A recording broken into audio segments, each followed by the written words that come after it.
Students, today we will start up with the chapter number 10, that is microbes in human welfare.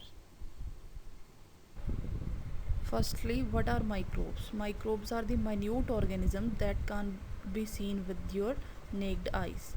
Right? Microbes are of various types, or you can say they are of diverse type like protozoa, bacteria, fungi, plant viruses, viroids, and prions, etc. Right? Microbes like bacteria and fungi can be grown in neutron media to form colonies and can be seen in naked eyes. Some microbes causes diseases and some are harmful for human beings. So microbes ਕੀ ਨੇ ਬੇਟਾ, ਉਹ ਛੋਟੇ ਸੂਖਮ ਜੀਵ ਨੇ ਜਿਹੜਿਆਂ ਨੂੰ ਆਪਾਂ ਆਪਣੀਆਂ ਨੰਗੀਆਂ ਅੱਖਾਂ ਨਾਲ ਨਹੀਂ ਦੇਖ ਸਕਦੇ। ਉਹਨਾਂ ਨੂੰ ਦੇਖਣ ਵਾਸਤੇ ਆਪਾਂ ਨੂੰ ਕੋਈ ਨਾ ਕੋਈ ਮਾਈਕਰੋਸਕੋਪ ਜਾਂ ਕੋਈ ਨਾ ਕੋਈ ਹੋਰ ਇੰਸਟਰੂਮੈਂਟ ਯੂਜ਼ ਕਰਨਾ ਪਊਗਾ। ਠੀਕ ਹੈ, ਅਤੇ ਮਾਈਕਰੋਬਸ ਦੀਆਂ ਕਾਫੀ ਟਾਈਪਸ ਨੇ, ਜਿਵੇਂ ਪ੍ਰੋਟੋਜ਼ੋਆ ਹੋ ਗਿਆ, ਬੈਕਟੀਰੀਆ, ਫੰਜਾਈ ਅਤੇ ਹੋਰ ਵਾਇਰਸਿਸ ਵਗੈਰਾ। ਠੀਕ ਹੈ, ਇਹ ਸਾਰੇ ਮਾਈਕਰੋਬਸ ਨੇ ਜਿਹੜੇ ਇਹ ਡਿਜ਼ੀਜ਼ਿਸ ਵੀ ਕਾਜ਼ ਕਰਦੇ ਨੇ, ਪਰ ਇਹਨਾਂ 'ਚੋਂ ਕੁਛ ਇਹੋ ਜਿਹੇ ਨੇ ਜਿਹੜੇ ਆਪਾਂ ਨੂੰ ਬਹੁਤ ਜ਼ਿਆਦਾ ਬੈਨੀਫੀਸ਼ੀਅਲ ਨੇ, ਆਪਣੇ ਹਿਊਮਨ ਬੀਇੰਗਸ ਲਈ ਯੂਜ਼ਫੁਲ ਨੇ। ਰਾਈਟ, ਹੁਣ ਆਪਾਂ ਨੂੰ ਪਤਾ ਕਿ ਜਿਹੜੇ ਮਾਈਕਰੋਬਸ ਹੈ that are present everywhere. For example in thermal vents are what, ਜਿੱਦਾਂ ਗਰਮ ਪਾਣੀ ਦੇ ਚਸ਼ਮੇ ਨਿਕਲਦੇ ਨੇ ਮਨੀਕਰਨ ਸਾਹਿਬ ਦੇ ਵਿੱਚ, ਉੱਥੇ ਵੀ ਪ੍ਰੈਜੈਂਟ ਹੁੰਦੇ ਨੇ। Deep in soil, under the snow.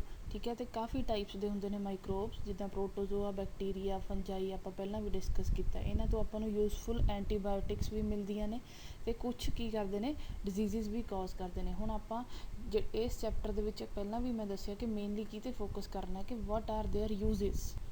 Firstly microbes in household products. Household ਘਰੇਲੂ ਸਮਾਨ ਬਣਾਉਣ ਦੇ ਵਿੱਚ, ਜਿਹੜੇ ਘਰ ਦੇ ਵਿੱਚ ਚੀਜ਼ਾਂ ਵਰਤੀ ਜਾਂਦੀਆਂ ਨੇ, ਉਹਨਾਂ ਦੇ ਵਿੱਚ ਕਿੱਦਾਂ ਹੈਲਪਫੁਲ ਨੇ ਉਹਨਾਂ ਨੂੰ ਬਣਾਉਣ ਵਾਸਤੇ। ਅ ਕਾਮਨ ਐਗਜ਼ਾਮਪਲ ਇਸ production of curd from milk ਤੋਂ ਕਰਡ ਬਣਾਉਣ ਦਾ ਜਿਹੜਾ ਪ੍ਰੋਸੈਸ ਆ, ਉਹ ਵੀ ਕੀ ਹੈ, ਇੱਕ ਮਾਈਕਰੋ ਆਰਗੈਨਿਜ਼ਮ। ਜਿੱਦਾਂ ਬੈਕਟੀਰੀਆ, ਕੀ ਨਾਮ ਆਉਂਦਾ, ਲੈਕਟੋਬੈਸੀਲਸ, ਅਤੇ ਉਹ ਹੈਲਪ ਕਰਦਾ for the conversion of milk into curd. ਠੀਕ ਹੈ, ਅਤੇ ਜਿਹੜੇ ਲੈਕਟੋਬੈਸੀਲਸ ਬੈਕਟੀਰੀਆਜ਼ ਨੇ, ਠੀਕ ਹੈ, ਅਤੇ ਉਹਦੇ ਨਾਲ ਹੋਰ ਬੈਕਟੀਰੀਆ ਜਿਹੜੇ ਹੈਲਪ ਕਰਦੇ ਨੇ, ਉਹਨਾਂ ਨੂੰ ਸਾਰੇ ਕੀ ਕਹਿੰਦੇ ਨੇ, ਲੈਕਟਿਕ ਐਸਿਡ ਬੈਕਟੀਰੀਆ ਲੈਬ। ਠੀਕ ਹੈ, ਇਹ ਫੁੱਲ ਫਾਰਮ ਪੁੱਛ ਸਕਦੇ ਨੇ ਤੁਹਾਨੂੰ ਵੀ, what do you mean by lab, ਤਾਂ ਇਹਦਾ ਮਤਲਬ ਕੀ ਹੈ, ਲੈਕਟਿਕ ਐਸਿਡ ਬੈਕਟੀਰੀਆ ਜਿਹੜੇ ਕਰਡ ਬਣਾਉਣ ਦੇ ਵਿੱਚ ਹੈਲਪ ਕਰਦੇ ਨੇ। During growth the lab produces acids that coagulate and partially digest the milk proteins। ਠੀਕ ਹੈ, ਕਿੱਦਾਂ ਕਰਡ ਬਣਾਉਂਦੇ ਨੇ ਮਿਲਕ ਤੋਂ, ਇੱਕ ਐਸਿਡ ਪ੍ਰੋਡਿਊਸ ਕਰਦੇ ਨੇ ਉਹ ਜਿਹੜਾ ਕੋਗੂਲੇਟ ਕਰ ਦਿੰਦਾ ਅਤੇ ਡਾਈਜੈਸਟ ਕਰ ਲੈਂਦਾ ਮਿਲਕ ਦੇ ਪ੍ਰੋਟੀਨਸ ਨੂੰ। It also improves its nutritional quality by increasing vitamin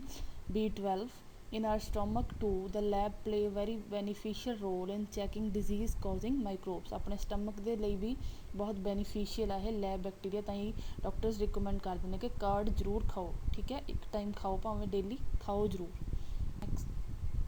Next is the dough which is used for making bread is fermented by using baker's yeast। ਇਹ ਵੀ ਇੱਕ ਤਰ੍ਹਾਂ ਦਾ ਮਾਈਕਰੋ ਆਰਗੈਨਿਜ਼ਮ ਹੈ। ਕਿਹੜੀ ਯੀਸਟ ਹੁੰਦੀ ਹੈ, Saccharomyces cerevisiae. It is very important to note down this. Right, ਕੀ ਕਰਦੀ ਹੈ ਜਿਹੜੀ ਸੈਕਰੋਮਾਈਸਿਸ ਕ੍ਰੈਵਿਸੀ ਹੈ, ਜਿਹੜਾ ਵੀ ਆਪਾਂ ਬ੍ਰੈਡ ਹੈ ਜਾਂ ਬੇਕਿੰਗ ਇੰਡਸਟਰੀ ਦੇ ਵਿੱਚ ਬਹੁਤ ਜ਼ਿਆਦਾ ਯੂਜ਼ ਹੁੰਦੀ ਹੈ, ਇਹਨੂੰ ਬੇਕਰਜ਼ ਯੀਸਟ ਵੀ ਬੋਲਦੇ ਨੇ। ਰਾਈਟ, ਅਤੇ next Todi. A traditional drink of some parts of southern India is made by fermenting sap of palms। Right, ਜਿਹੜੇ ਪਾਮਸ ਨੇ ਉਹਨਾਂ ਦੀ ਸੈਪ ਨੂੰ ਫਰਮੈਂਟ ਕਰਦੇ ਨੇ, ਅਤੇ ਇੱਕ ਡਰਿੰਕ ਤਿਆਰ ਹੁੰਦਾ, ਉਹਦਾ ਨਾਮ ਕੀ ਹੈ, Todi. Next household product is various types of cheese। right, so first of all, Swiss cheese, it has large holes and are produced due to large amount of CO2 produced by the bacterium known as Propionibacterium shamini। right, ਜਿਹੜਾ Swiss ਚੀਜ਼ ਹੈ ਉਹਦੇ ਵਿੱਚ ਬਹੁਤ ਜ਼ਿਆਦਾ ਵੱਡੇ ਵੱਡੇ holes ਹੁੰਦੇ, ਜਿੱਦਾਂ ਤੁਸੀਂ ਰਾਈਟ ਹੈਂਡ ਸਾਈਡ 'ਤੇ ਪਿਕਚਰ 'ਚ ਦੇਖ ਸਕਦੇ ਹੋ।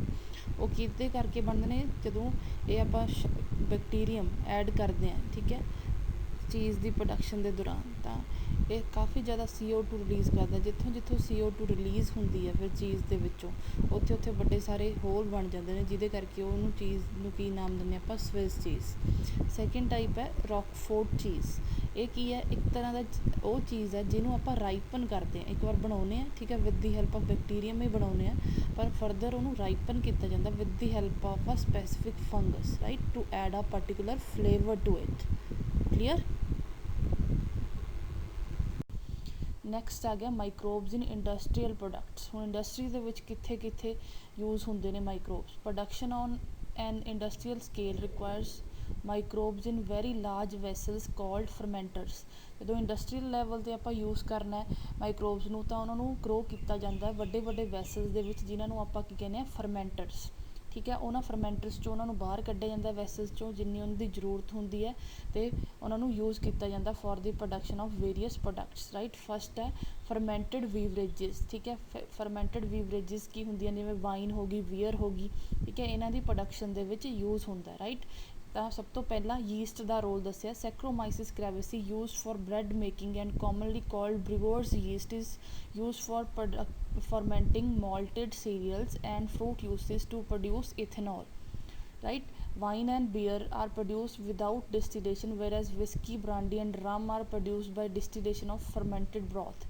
ਇੱਥੇ ਵੀ ਕਿਹਦਾ ਰੋਲ ਆਉਂਦਾ ਫਰਮੈਂਟਡ ਬੀਵਰੇਜਿਸ ਨੂੰ ਬਣਾਉਣ ਵਾਸਤੇ, ਸੈਕਰੋਮਾਈਸਿਸ ਕ੍ਰੈਵਿਸੀ ਦਾ, ਰਾਈਟ। ਕੀ ਕਰਦੀ ਹੈ ਇਹ, ਫਰਮੈਂਟ ਕਰਦੇ ਨੇ ਮੋਲਟਡ ਸੀਰੀਅਲਸ ਨੂੰ ਐਂਡ ਫਰੂਟ ਜੂਸਿਸ ਨੂੰ, ਤਾਂ ਕਿ ਉਹ ਤੋਂ ਇਥੇਨੋਲ ਬਣ ਸਕੇ। ਇਥੇਨੋਲ ਬੇਸਿਕਲੀ ਕੀ ਹੁੰਦੀ ਹੈ, ਅਲਕੋਹਲ ਹੁੰਦੀ ਹੈ। ਠੀਕ ਹੈ, ਜੇ ਤਾਂ ਉਹਦੀ ਡਿਸਟੀਲੇਸ਼ਨ ਕਰਦੀ ਹੈ ਅਲਕੋਹਲ ਦੀ ਤਾਂ ਆਪਣੇ ਕੋਲ whisky, brandy and rum etcetera ਬਣ ਜਾਂਦੇ ਨੇ, ਅਤੇ ਜੇ ਨਾ ਕਰੀਏ ਤਾਂ ਵਾਈਨ ਐਂਡ ਬੀਅਰ ਬਣ ਜਾਂਦੀਆਂ ਨੇ, right. Next are antibiotics. Antibiotics are the chemical substances which are produced by some microbes and can kill or retard the growth of other disease causing microbes, right? ਜਿੱਦਾਂ ਆਪਣੇ ਜਿਹੜੇ injections ਨੇ ਉਹਨਾਂ ਵਿੱਚ ਕੀ ਹੁੰਦੇ ਨੇ, ਐਂਟੀਬਾਇਓਟਿਕਸ ਹੁੰਦੇ ਨੇ, ਉਹ ਜਿਹੜੇ ਆਪਣੇ ਅੰਦਰ ਡਿਜ਼ੀਜ਼ ਕਾਜ਼ਿੰਗ ਮਾਈਕਰੋਬਸ ਐਂਟਰ ਹੋ ਜਾਂਦੇ ਨੇ ਉਹਨਾਂ ਨੂੰ ਕਿਲ ਕਰਨ 'ਚ ਹੈਲਪ ਕਰਦੇ ਨੇ। ਠੀਕ ਹੈ, ਸੋ ਜਿਹੜੇ ਐਂਟੀਬਾਇਓਟਿਕਸ ਨੇ ਉਹ ਮਿਲਦੇ ਕੀ ਤੁਹਾਨੂੰ basically from the microbes, right. ਜਿਹੜਾ ਪੈਂਸੀਲਿਨ ਹੈ, penicillin was the first antibiotic to be discovered and it was a chance discovery, right. It was discovered by Alexander Fleming while working on Staphylococci bacteria. Once observed a mold growing in one of his unwashed culture plates around which Staphylococci could not grow. He found out that it was due to chemical produced by the mold, and he named it penicillin after the mold Penicillium notatum, right? Later Ernst Chain and Howard Florey made it full potentially effective antibiotic, right. ਕਿਹਨੇ find out ਕੀਤਾ ਸੀ, Alexander ਫਲੈਮਿੰਗ ਨੇ। ਉਹਨੇ ਦੇਖਿਆ ਕਿ ਜਿਹੜਾ ਪੈਂਸੀਲੀਅਮ ਨੋਟੇਟਮ ਦੇ around ਹੈ, ਜਿਹੜਾ ਸਟੈਫੀਲੋਕੋਕਾਈ ਬੈਕਟੀਰੀਆ ਕੀ ਆ, ਉਹ ਗਰੋ ਨਹੀਂ ਕਰ ਪਾ ਰਿਹਾ, ਰਾਈਟ। ਠੀਕ ਹੈ, ਤਾਂ ਉੱਥੇ ਉਹਨੇ ਕੀ ਹਿਸਾਬ ਲਾਇਆ ਕਿ ਇਹਦੇ ਵਿੱਚੋਂ ਜਿਹੜਾ ਪੈਂਸੀਲੀਅਮ ਨੋਟੇਟਮ ਹੈ, ਠੀਕ ਹੈ, ਉਹਦੇ ਵਿੱਚੋਂ ਕੋਈ ਨਾ ਕੋਈ ਜਿਹੜਾ ਐਸਾ ਸਬਸਟਾਂਸ ਆ ਉਹ ਬਾਹਰ ਆ ਰਿਹਾ ਜਿਹੜਾ ਸਟੈਫੀਲੋਕੋਕਾਈ ਬੈਕਟੀਰੀਆ ਨੂੰ ਗਰੋ ਨਹੀਂ ਕਰਨ ਦੇ ਰਿਹਾ। ਠੀਕ ਹੈ, ਸੋ ਉਹਨੇ ਉਸ ਤੋਂ ਉਹ ਸਬਸਟਾਂਸ ਉਹਨਾਂ ਨੇ ਐਕਸਟਰੈਕਟ ਕੀਤਾ ਅਤੇ ਪੈਂਸੀਲਿਨ ਨਾਮ ਦੇ ਕੀ ਵੈਕਸੀਨ ਬਣਾਏ ਜਿਹੜੇ ਹੈਲਪ ਕਰਦੇ ਨੇ for ਕਿਉਰਿੰਗ the disease, right. Next ਹੈ chemicals, enzymes and other bioactive molecules that are produced by microorganisms.